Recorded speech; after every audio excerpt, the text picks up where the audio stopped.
அஸ்ஸலாமு அலைக்கும் வரஹ்மத்துல்லாஹி வபரகாத்துஹு. அல்ஹம்துலில்லாஹ். இன்னைக்கு 3 நோன்புகளை நாம் கடந்து விட்டோம். அல்ஹம்துலில்லாஹ். அப்ப நேத்தினுடைய தொடராக நாம 4 நஃப்ஸை நேத்து நம்ம பார்த்திருக்கிறோம்.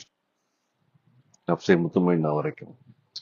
ஸோ அம்மாராவும் முத்துமைன்னாவும் அதுக்கு நடுவுல உள்ள கன்ஃபியூஷன் ஸ்டேட்ல உள்ள நஃப்ஸே லவ்வாமா அண்ட் நஃப்ஸே முல்ஹிமா.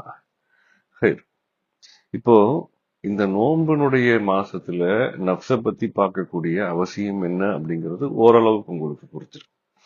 அடுத்த லெவலுக்கு இதுல பத்தி நான் பேசணும் அப்படின்னு சொன்னா, நாயகம் ஸல்லல்லாஹு அலைஹி வஸல்லம் அவர்கள் ஒரு ஹதீஸினுடைய வாயிலாக சொல்லும்போது, மன் அரஃப நஃப்ஸஹு ஃபக்கத் அரஃப ரப்பஹு, தன்னை யார் அறிந்து விட்டானோ அவன் தன்னுடைய ரப்பை அறிந்தவன் ஆவான் அப்படின்னு சொல்றாங்க. இப்ப நமக்கு நம்மளை பத்தி புரிஞ்சுக்க வேண்டியது ரொம்ப அவசியம். சோ நமக்கு நம்மளுடைய நாம அப்படிங்கிறது யார்? ரூஹா, நஃப்ஸா, இந்த உடலா? உதாரணமா இப்போ ஒருத்தர் அப்துல்லா பாய்னு இருக்காருன்னு வச்சுக்கோங்களேன். ஒரு உதாரணத்துக்கு சொல்றேன். அப்துல்லா பாய் நான் போய் பார்க்க போறேன். வீட்டுல சொல்றாங்க, படுத்திருக்காருங்க ரொம்ப அசதியா, நைட்டு லேட்டா வந்தாரு, படுத்திருக்கிறாரு, எழுப்பவான்னு கேட்குவாங்க. இல்ல வேண்டாம், அவர் பாவம் ரொம்ப அசதியா தூங்குறாரு, இன்ஷா அல்லாஹ் நான் அப்புறமா வந்து பாத்துறேன்னு சொல்லிட்டு வந்துடுறேன்னு வச்சுக்கோ. அடுத்த நாள் நான் கேள்விப்படுறேன், அப்துல்லா பாய் இறந்துட்டாரு அப்படி. போய் பாக்குறேன். நேத்து நான் போய் பார்க்கும்போது அப்துல்லா பாய் எப்படி படுத்திருந்தாரோ இன்னைக்கும் அதே மாதிரிதான் படுத்திருக்காரு. அப்ப நான் கேக்குறேன், அப்துல்லா பாய் படுத்துதானே இருக்காரு, என்ன இறந்துட்டாருன்னு சொல்றீங்க? இல்லைங்க, அவர் இறந்துட்டாரு, டாக்டர் செக் பண்ணி பார்த்துட்டு மூச்சு நின்றுடுச்சு, ரூஹு பிரிஞ்சிடுச்சுன்னா சொல்லிட்டாங்க, அதனால அவர் இறந்துட்டாரு அப்படிங்கிறாங்க. இல்ல இல்ல, நேத்து நான் பார்க்கும்போது எப்படி படுத்திருந்தாரோ கொஞ்சம் கூட மாறாம இன்னைக்கு அதே மாதிரிதான் படுத்திருக்காரு. அப்ப நேத்து இதே உடலை பார்த்து அப்துல்லா பாய் படுத்திருக்காருன்னு சொன்னீங்க, இன்னைக்கு அதுல ஒரு மாற்றமும் இல்லை, ஆனா இன்னைக்கு அப்துல்லா பாய் இறந்துட்டாருன்னு சொல்றீங்க. என்ன இதுல வித்தியாசம்? இல்லங்க, நேத்து அவருக்கு உயிர் இருந்துச்சு, இன்னைக்கு உயிர் பிரிஞ்சிருச்சு. இப்ப நேத்து நான் பார்த்த அதே அப்துல்லா தான் இன்னைக்கும் பாக்குறேன். நேத்து நீங்க பார்க்கும் போது நான் உயிரை பார்க்கல, என் கண்ணுக்கு உயிர் தெரியல. நேத்து நான் பார்த்த அதே அப்துல்லா தான் இன்னைக்கு பாக்குறேன். ஆனா உயிர் பிரிஞ்ச உடனே அப்துல்லா இறந்துட்டாரு, இன்னைக்கு இது யாருன்னு கேட்டா அப்துல்லா பாய் உடம்பு அப்படிங்கிறாங்க. அப்போ எனக்கு ஒரு சந்தேகம் வருது, அப்ப நான் அப்துல்லாவை பார்க்கவே இல்லையா? நான் நேத்து பார்த்த அதே அப்துல்லாவை தான் இன்னைக்கு பாக்குறேன், இவருதான் அப்துல்லா நினைச்சுக்கிட்டு இருக்கேன். நேத்து இருந்தாரு, இன்னைக்கு இறந்துட்டாருன்னு சொல்றாங்க. அப்ப நான் இத்தனை வருஷமா பார்த்து பழகுனது அப்துல்லாவா இல்ல அப்துல்லாவுடைய உடலா? சரி, என்னையவே எடுத்துக்கோமே, நான் யார், உயிரா உடலா? சோ அப்ப நாளைக்கு நான் அல்லாஹ் முன்னாடி எப்படி போய் நிப்பேன்? என்னுடைய உயிரை நான் பார்த்திருக்கிறேன்னா, என்னுடைய நண்பனுடைய, என்னுடைய தாய் தகப்பனுடைய, என்னுடைய மனைவியுடைய, என்னுடைய பிள்ளைகளுடைய உயிரை நான் பார்த்ததில்லையே. யாருமே பார்க்காத, அப்ப பெயர் உயிருக்கா உடலுக்கா? இதெல்லாம் இவ்வளவு பெரிய விஷயங்கள் இந்த ஞானத்தினுடைய வாயில்ல இருக்குங்க. இதையெல்லாம் நம்ம படித்தரமா படிப்படியா உணரணும். உணர்ந்தால்தான் முதல்ல நாம யாரும் நம்மள புரிஞ்சுக்கிறணும். நம்ம இது வரைக்கும் நம்ம இப்ப இந்த அப்துல்லா கதை தான் நமக்குமே. ஒரு நாள் திடீர்னு ஊர்ல இருந்து உயிர் போயிடும், இதே உடம்ப இது அப்துல் ரஹ்மானுடைய உடல் அப்படின்னு சொல்லிடுவாங்க. அதான் ஸல்லல்லாஹு அலைஹி வஸல்லம் ஞானமான்கள் எல்லாருமே குர்ஆன் முதற்கொண்டு என்ன சொல்றாங்க அப்படின்னா, உண்மையான மரணம் உங்களுக்கு வருவதற்கு முன்பதாகவே உங்களுடைய மரணத்தினுடைய நிலையை நீங்கள் உணர்ந்து விட்டால் வாழ்க்கையை நீங்கள் வென்று விடலாம். ஏன்னா உண்மையான மரணம் வரும்போது நாம வாழ்க்கையை புரிஞ்சுக்கிட்டோமோ இல்லையோ, நாம நல்லா வாழ்ந்தோமோ இல்லையோ, மரணம் என்ற நேரம் வந்துவிட்டால் மரணித்தே ஆக வேண்டும். அது விதி. ஸல்லல்லாஹு அலைஹி வஸல்லம் சொல்ற மாதிரி, மூத்து கப்ல அன் தமூத்து, உங்களுக்கு மரணம் வருவதற்கு முன்பதாகவே நீங்கள் மரணித்து பாருங்கள் என்று ஸல்லல்லாஹு அலைஹி வஸல்லம் அவர்கள் சொன்னதை போல நாம் நம்முடைய மரணத்திற்கு முன்னால் எப்படி மரணிப்பது? அது ரொம்ப ஒரு முக்கியமான பாயிண்ட் இருக்கு இல்லையா? என்ன நம்ம மூச்சை நிறுத்தி பார்க்க முடியுமா? அது சூசைட் ஆயிடுமே, உண்மையான மரணம் வந்துடுமே. அப்ப மரணத்திற்கு முன்னால் மரணித்து பார்க்க வேண்டும் என்று சொன்னால் அப்ப அப்படி ஒண்ணு இருக்கு இல்லையா? இல்லாம எப்படி அவங்க சொல்லுவாங்க? மௌத்துக்கு முன்பாக நீங்கள் மௌத்தாகி பாருங்கள், மௌத்தாகி விடுங்கள் என்று சொன்னால் ஆன்மாவை மரணிக்க செய்வது என்பதாகும். ஆன்மாவை மரணிக்க செய்வது என்பதே மரணத்திற்கு முன்பதாக மரணித்து பார்ப்பது என்பது.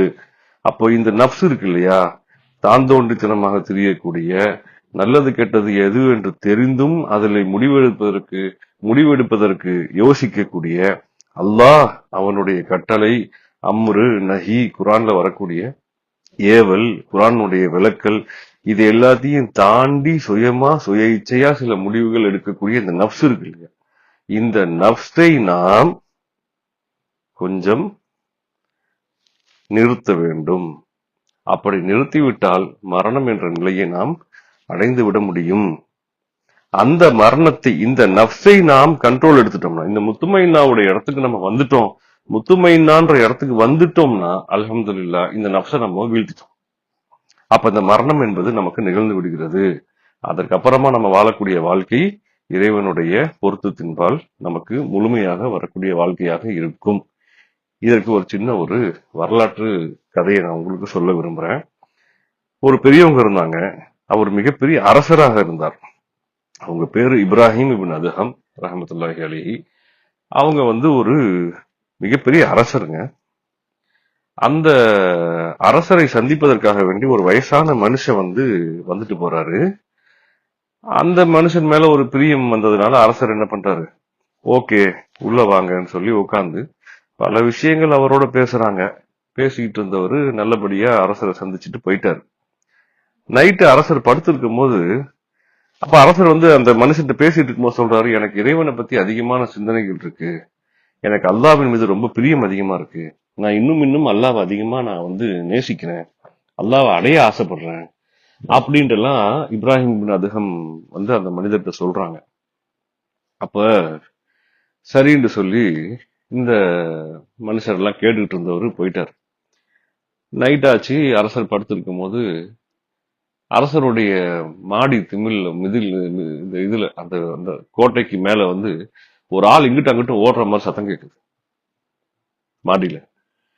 அப்ப அரசருடைய பாதுகாவலர் எல்லாம் ஓடி போய் மேல போய் பாக்குறாங்க, யாரா இங்கிட்ட அங்கிட்ட ஓடிக்கிட்டு இருக்குன்னு பார்த்தா காலையில அந்த பெரியவர் ஓடிக்கிட்டு இருக்காரு மேல இங்கில. உடனே அவர் பிடிச்சு கொண்டு அரசர்கிட்ட கொண்டு வந்துட்டாங்க. என்ன இந்த டைம்ல இங்க வந்திருக்கீங்க, மறுபடியும் ஏன் மேல ஓடிக்கிட்டு இருக்கீங்க? இல்ல இல்ல, நான் வரும்போது சில ஒட்டகங்களை கொண்டு வந்தேன், அதுல ஒன்ன காணோம், அதுதான் படிக்கட்டு வழியா மேல போய் ஏறி எங்கேயாவது இருக்கான்னு பாக்குறதுக்காக வேண்டி மேல போய் தேடிக்கிட்டு இருக்கேன் அப்படின்னு சொன்னார் அந்த பெரியவர்.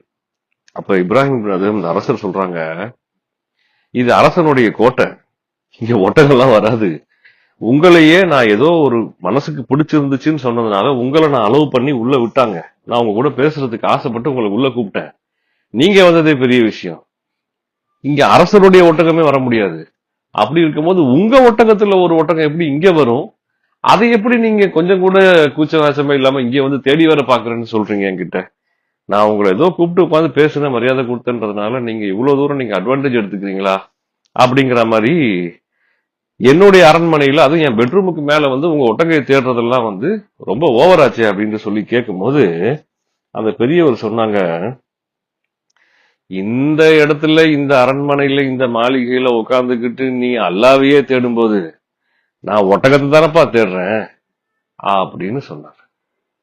இத கேட்ட உடனே அரசருக்கு அப்படி ஒரு மாதிரி கதி கலங்கி போயிடுச்சு. இதான் சொன்னீங்க அப்படின்னாரு. இந்த கோட்டையில இந்த இடத்துல இவ்வளவு பட்டுமத்தில படுத்துக்கிட்டு நீ அல்லாவையே தேடும் போது நான் ஒட்டகத்தை தேடுறது அவ்வளவு பெரிய அபத்தமா, குற்றமா அப்படின்னு கேட்ட உடனே அவருக்கு பொட்டுல அடிச்ச மாதிரி ஆச்சு. எவ்வளவு பெரிய தப்பு பண்ணிட்டேன், இவ்வளவு சொகுசா இவ்வளவு பட்டுமத்தையில அரசர் என்று உட்கார்ந்து ஆணவத்துல நான் நினைச்சா எதை வேணா செய்ய முடியும், நான் கைத்தட்டினால் என்னாண்டு கேட்பதற்கு 10-50 ஆளுங்க இருக்கிறாங்க, இவ்வளவு சொகுசுல உட்கார்ந்து நான் அல்லாவை அறிஞ்சிட முடியுமா, ஆஹா அப்படின்னு உணர்ந்து அந்த அரசவையை அப்படியே திறந்து காட்டுக்கு வனவாசம் போனதா இப்ராஹிம் இப்னு அதுஹம் அவங்களுடைய வாழ்க்கை வரலாறு நமக்கு காட்டுத்தது. ஏன்னா நப்சோட மோதுனாங்க. அன்னைக்கு உள்ள மக்கள் இன்னைக்கும் பல பேர் இருக்கிறாங்க, தன்னுடைய நப்சை வீழ்த்துவதற்காக வேண்டி கடுமையான ஒரு அரசவையை திறந்துட்டு ஒரு அரசர் போறதுங்கிறதெல்லாம் விளையாட்டு கிடையாது. நம்ம இன்னைக்கு நம்மளுடைய கருத்துக்கு எதிர்மறையா ஒருத்தர் கருத்து பேசிட்டாருன்னா அது சரின்னு தெரிஞ்சா கூட இல்ல, டக்குன்னு ஏத்துக்கிறதுக்கு நம்மளால என்ன செய்ய முடியல, நம்ம மனசு வரமாட்டேங்குது. ஈகோங்கிறது ரொம்ப பெரிய விஷயம். Ego is not a simple thing. Ego விட்டு கொடுக்கறதெல்லாம் அவ்வளவு சாதாரண விஷயம் கிடையாது. சோ அந்த அம்மாரா அப்படிங்கிற அந்த இடம் இருக்கு இல்லையா, அது இன்னைக்கு நம்ம என்னதான் நம்ம முத்துமையினா நம்ம தௌபாவெல்லாம் நம்ம வந்து அடைஞ்சிருந்து வந்தா கூட அந்த அம்மாரா அப்பப்ப நம்ம கிட்ட எட்டி பார்க்கிற நிலைமையை நம்ம பார்க்க முடியும் பாருங்க. அந்த ஈகோங்கிறது ரொம்ப பெரிய விஷயம். அந்த ஈகோவை தூக்கி எரியறதுங்கிறது நம்ம முத்துமையினாவை அடைஞ்சா கூட அம்மாராவை தூக்கி எரிஞ்சிடணும்.